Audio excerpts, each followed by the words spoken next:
பூந்தமல்லியில் ஆஞ்சநேயர் கோயில் தெருவில் பிரசித்தி பெற்ற பழமையான ஸ்ரீதேவி முத்துமாரியம்மன் கோயில் அமைந்துள்ளது.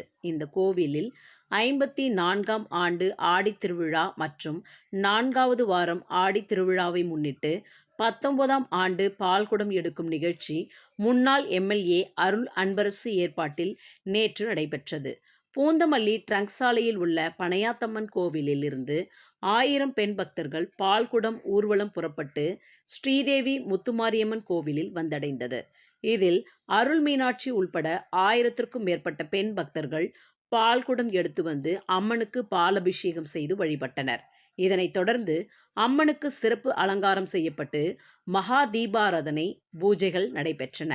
அதனைத் தொடர்ந்து மேலதாளங்கள் வான வேடிக்கையுடன் பக்தர்கள் அம்மன், பிள்ளையார், சிவன் வேடம் அணிந்து கையில் வேல் மற்றும் சூலம் ஏந்தி பக்தி பரவசத்துடன் நடனமாடியபடி கோவிலில் வந்து அம்மனை வழிபட்டனர். இதில் பூந்தமல்லி சுற்றுவட்டார பகுதிகளை சேர்ந்த ஆயிரக்கணக்கான பக்தர்கள் வந்து அம்மனை தரிசனம் செய்தனர். பின்னர் தீபாராதனையும் பக்தர்களுக்கு அன்னதானமும் வழங்கப்பட்டது. இந்த கோவிலில் ஆடித்திருவிழா கமிட்டியாளர்களான விழா குழு தலைவர் எல். ராதாகிருஷ்ணன், விழா செயலாளர்கள் ப. சேகர், பி. பழனி, ஆர்.எம். சேகர், விழா துணைத் தலைவர் பி. மாதவன், விழா பொருளாளர் எஸ். சீதாராமன் உள்பட முக்கிய பிரமுகர்கள் ஏராளமானோர் கலந்து கொண்டனர்.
வாங்க